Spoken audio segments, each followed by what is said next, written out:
यहाँ मांगने वालों को भीख मिला करती है और छीनने वालों को हक मिला करता है।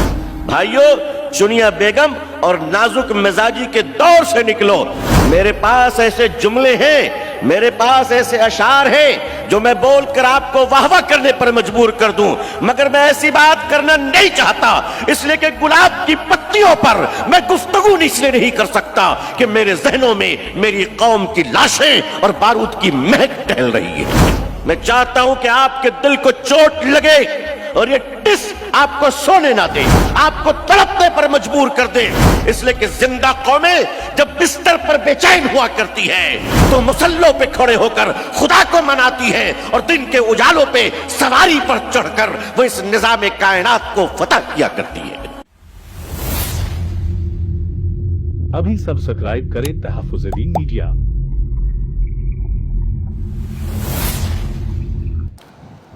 ये दुनिया निजाम असबाब और कंपटीशन की जगह है।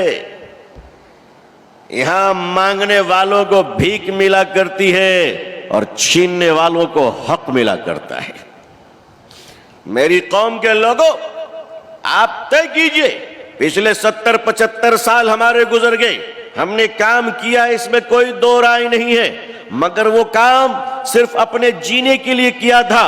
अजीजान मिल्लत, जब आप दुकान खोलते हैं तो आपका और आपका परिवार पलता है। जब आप उससे बड़ी शोरूम खोलते हैं, आप कारखाने खोलते हैं तो आपका खानदान पलता है। लेकिन जब आप इंस्टीट्यूशंस और इदारे बनाते हैं तो आपकी पूरी कौम खड़ी हो जाती है।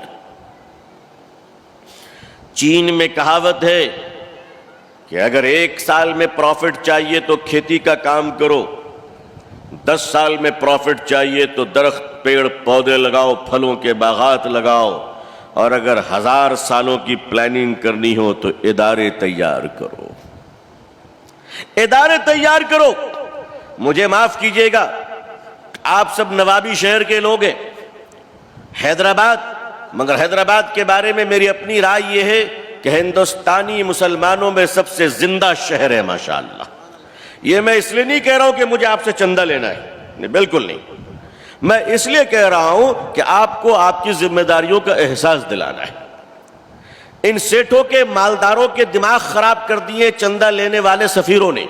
हक बोलते नहीं, चुके पैसे लेने हैं, सेला सेला कर, सेला सेला कर, सेला सेला कर, कैंसर के पेशेंट को बुखार की दवा दे देकर उसे तबाह कर दिया है। भाइयों, चुनिया बेगम और नाजुक मिजाजी के दौर से निकलो। मेरे पास ऐसे जुमले हैं, मेरे पास ऐसे अशार हैं जो मैं बोलकर आपको वाह वाह करने पर मजबूर कर दूं, मगर मैं ऐसी बात करना नहीं चाहता, इसलिए कि गुलाब की पत्तियों पर मैं गुफ्तगू इसलिए नहीं कर सकता कि मेरे जहनों में मेरी कौम की लाशें और बारूद की महक टहल रही है। मैं चाहता हूं कि आपके दिल को चोट लगे और ये टिस आपको सोने ना दे, आपको तड़पने पर मजबूर कर दे, इसलिए कि जिंदा कौमें जब बिस्तर पर बेचैन हुआ करती है तो मुसल्लों पे खड़े होकर खुदा को मनाती है और दिन के उजालों पे सवारी पर चढ़कर वो इस निजाम कायनात को फतह किया करती है। हमारी कौमें रात के 2 बजे तक चाय की होटलों में बैठकर तबसरा करती है कि जो बाइडेन को पुतिन के साथ पंगा लेना चाहिए कि नहीं लेना चाहिए। आपसे पूछा था किसी ने? पूछा था किसी ने? रात के 2 बजे तक जागने वाली कौम सुबह 11 बजे उठकर फेसबुक पे फॉरवर्ड करती है दीन की खिदमत करो। मेरी कौमों के लोगों, हमारा मुकाबला इस मुल्क में ऐसे लोगों से है जो सुबह 3 बजे उठकर दौड़ा करते हैं। दुश्मन जरूर है मगर उससे सीखने के काबिल है वो दुश्मन।